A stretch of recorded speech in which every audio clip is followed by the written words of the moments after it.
Hi myself Sanjith Charles from Samland properties and promoters. இப்போ வந்து பார்த்தீங்கன்னா நீங்கள் வந்து ஒரு வாடகை வீட்டில் இருக்கீங்க. அந்த வாடகை வீட்டுக்கு பார்த்தீங்கன்னா வந்து மந்த்லி வந்து பார்த்தீங்கன்னா வந்து 20,000 ஒரு வாடகை கொடுக்கணும். அந்த டைமில் பார்த்தீங்கன்னா உங்களுக்கு நான் எக்கச்சக்க ஃபினான்ஷியல் ப்ராப்ளம் வரும். அதே மாதிரி வந்து பார்த்தீங்கன்னா உங்களுக்கு மனசுக்குள்ள வந்து ஒரு சின்ன பாரம் இருக்கும், வாடகை கொடுக்கணுமே. இருக்குமா இல்லையா?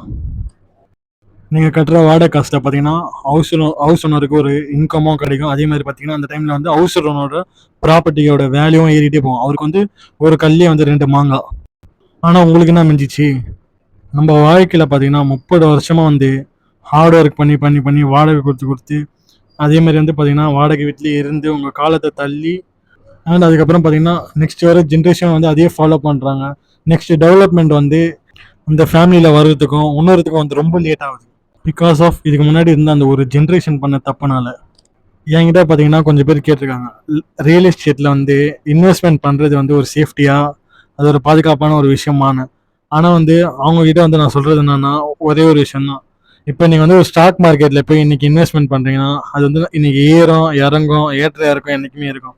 ஆனால் வந்து ரியல் எஸ்டேட்டு என்று சொல்கிற ஒரு விஷயம் வந்து பார்த்தீங்கன்னா ஒரு டேஞ்சபிள் அசெட், கண்ணுக்கு தெரியிற வந்து அதே மாதிரி கை தொட்டு பார்க்குற ஒரு இடத்துல இருக்கிற ஒரு சொத்து. நீங்கள் அந்த இடத்துல வந்து ஆடலாம், வந்துட்டு போகலாம், நடக்கலாம், வீடு கட்டலாம், வாழலாம், வாடகை விடலாம்.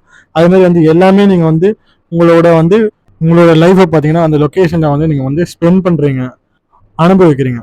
இதே பார்த்தீங்கன்னா நீங்கள் ஒரு வாடகை வீட்டில் இருந்து அந்த வீட்டுக்கு நீங்கள் வாடகை கொடுத்தீங்கன்னா அந்த வாடகை வந்து உங்களுக்கு என்றைக்குமே வந்து திரும்பி வராது. இதே பார்த்தீங்கன்னா நீங்கள் ஒரு சொந்தமாக ஒரு லேண்டு வாங்கி அந்த லேண்டுக்கு நீங்கள் ஒரு இஎம்ஐ கட்டினா கூட பிரச்சனை இல்லைங்க. ஏன்னா வந்து மாதம் மாதம் வந்து பார்த்தீங்கன்னா உங்கள் வளர்ச்சிக்காக தான் நீங்கள் அந்த வந்து ஒரு இஎம்ஐ வந்து கட்டுறீங்க. இந்த ப்ராப்பர்ட்டி உங்கள் கைவசம் இருக்குது, அதை அனுபவம் வைக்கிறீங்க, அதோட வேல்யூ வந்து ஃபியூச்சரில் ஏறும். உங்கள் வந்து சொந்த கணக்கில் தான் வந்து அதை சேமிக்கிறீங்க. அதே மாதிரி பார்த்தீங்கன்னா ஒரு 10 வருஷம் கழிச்சு பார்த்தீங்கன்னா அந்த லேண்டோட ரேட் வந்து வேல்யூ வந்து இன்க்ரீஸ் ஆகும்போது இப்போ வந்து அன்னைக்கு வந்து பார்த்தீங்கன்னா வந்து அண்ணா நகரில் வாங்கி போடும்போது அது ஒன்றுமே வேல்யூ கிடையாது. இன்னைக்கு அண்ணா நகரில் இருந்து அந்த இடத்தோட வேல்யூ வந்து இப்போ எங்கேயோ போகுது. அங்கே இருக்கிறவங்களோட ஃபினான்ஷியல் ஸ்டேட், அந்த குடும்பத்தோட ஃபேமிலியோட ஃபினான்ஷியல் ஸ்டேட்டஸ் வந்து பார்த்தீங்கன்னா அப்படியே வந்து டோட்டலாக சேஞ்ச் ஆகிடும், அவங்க லைஃப் ஸ்டைலும் சேஞ்ச் ஆகிடும் டோட்டலாக. அதே மாதிரி பார்த்தீங்கன்னா ஒரு இன்வெஸ்ட்மெண்ட் பண்ணும்போது வந்து ரொம்ப சேஃப்டி வந்து ரொம்ப முக்கியங்க. டிடிசிபி இல்லை சிஎம்டி அப்ரூவ் அந்த லேண்டுக்கு இருந்தால் தாங்க நீங்கள் போய் அந்த லேண்டே வாங்கணும். அதுக்கப்புறம் வந்து பார்த்தீங்கன்னா வந்து இந்த புறம்போக்கு நல்லா வாங்கக்கூடாது. அதே மாதிரி வந்து பார்த்தீங்கன்னா வந்து அந்த லேண்டுக்கு ஒரு ப்ராப்பரான டாக்குமெண்ட்ஸ் இருக்கா, தாய் பத்திரம், அந்த பத்திரம், எல்லா பத்திரமும் டாக்குமெண்ட்ஸும் பர்ஃபெக்டாக இருந்தால் அதுக்கப்புறம் வந்து பார்த்தீங்கன்னா அந்த லொக்கேஷனில் வந்து நீங்கள் வந்து முதலீடு செய்யலாமா, அங்கே என்ன டெவலப்மெண்ட் வருது, அங்கே வந்து ஒரு நல்ல ரெண்டல் ஈல்டு வருமா, அங்கே வந்து உங்களுக்கு ஒரு ஃபியூச்சர் லைஃப் ஸ்டைல் இருக்கா, உங்களுக்கு ஒரு ஃபியூச்சர் இருக்கா, அது மாதிரி வந்து ஒரு ப்ராப்பராக பிளான்லாம் பண்ணிட்டு அதுக்கப்புறம் ஒரு 100% வந்து இன்வெஸ்ட்மெண்ட் பண்ணிங்கன்னா அது ரொம்ப நல்லா இருக்குங்க. யோசிக்கலாங்க, ஆனால் ரொம்ப யோசிக்கிடுங்க. ரொம்ப யோசிச்சு முடிவு எடுத்தீங்கன்னா நீங்கள் யோசிச்சுனே தாங்க இருக்கணும் வாழ்நாள் ஃபுல்லாக. அந்த இடத்த நீங்கள் வாங்கவே முடியாதுங்க.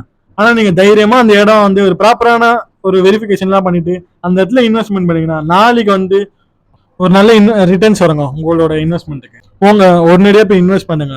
உங்களோட ஃபியூச்சர் லைஃப் ஸ்டைலை மாத்திர சாவி வந்து உங்க கையில தாங்க இருக்கு. தேங்க்யூ.